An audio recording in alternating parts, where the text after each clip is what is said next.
Record হয়ে যায়, record করে দিতে হবে। আচ্ছা স্যার, আমাদেরটা আমরা বলতেছি sir. Our presentation topic is requirement and pathology of amino acid and protein content in fish. Meet our team members, Sultana Mim, bearing ID 2403026. I'm Nimrul Kais Tushar, myself, ID 2403027, and Noshin Jahan Jiba, ID 2403028. The next slide.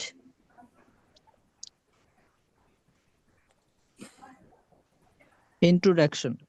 Fish nutrition plays a crucial role in growth, health, and survival.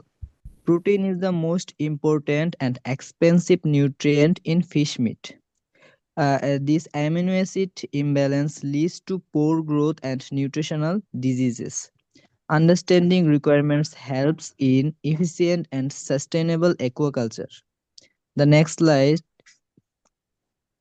The next slide is about role of protein in fish physiology, how it helps in fish physiology.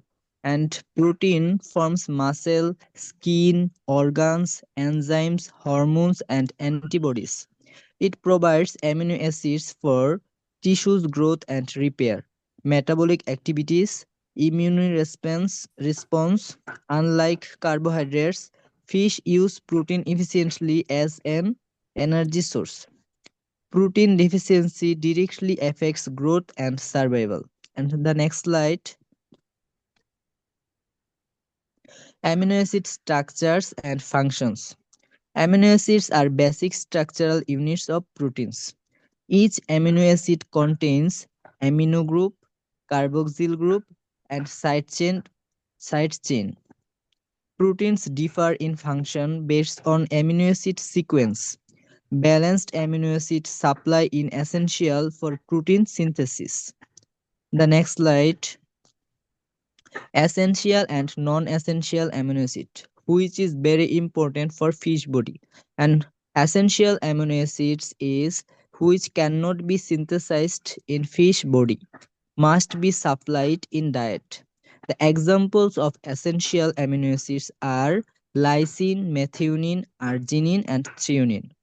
Tryptophan, leucine, lysine, isoleucine, valine, and histidine. And the non-essential amino acids. Non-essential amino acids are which cannot be synthesized inside the body of fish. Example of non-essential amino acids are arginine, glycine, glutamic acid, and the rest. The next slide.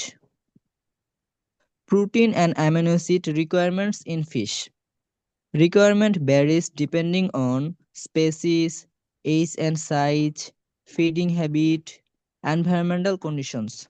Approximate protein requirements: larvae and fry 45 to 55%, carnivorous fishes 40 to 55%, omnivorous fishes 30 to 40%, herbivorous fishes 25 to 35%.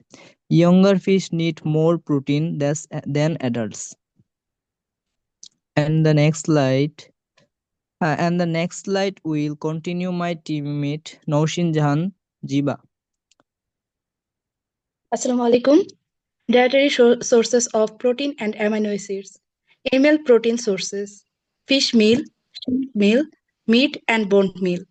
Plant protein sources: soybean meal, mustard oil cake, groundnut cake. Fish meal provides a complete amino acid profile. Plant proteins after lack methionine and lysine. Pathology of protein deficiency: reduced growth and weight loss, muscle degeneration and poor body condition, low feed efficiency, increased sensibility to diseases, delayed sexual maturity, in several cases, mortality. Amino acid deficiency pathology: lysine deficiency, growth retardation, skeletal deformity. Methionine deficiency, fatty liver, poor immune response. Tryptophan deficiency, stress behavior, aggression, and cannibalism. Deficiency of one essential amino acid affects utilization of others. Effects of excess protein and amino acids. Increased ammonia excretion through gills. Poor water quality and pollution. Liver and kidney stress. Higher product cost. No additional growth benefit beyond requirement. Conclusion. Protein and amino acids are essential for fish growth and health. Balanced amino acid composition is more important than total protein level. Both deficiency and excess cause pathological effects. Proper feed formulation ensures healthy fish, better production, and sustainable aquaculture. Thank you all for the patience.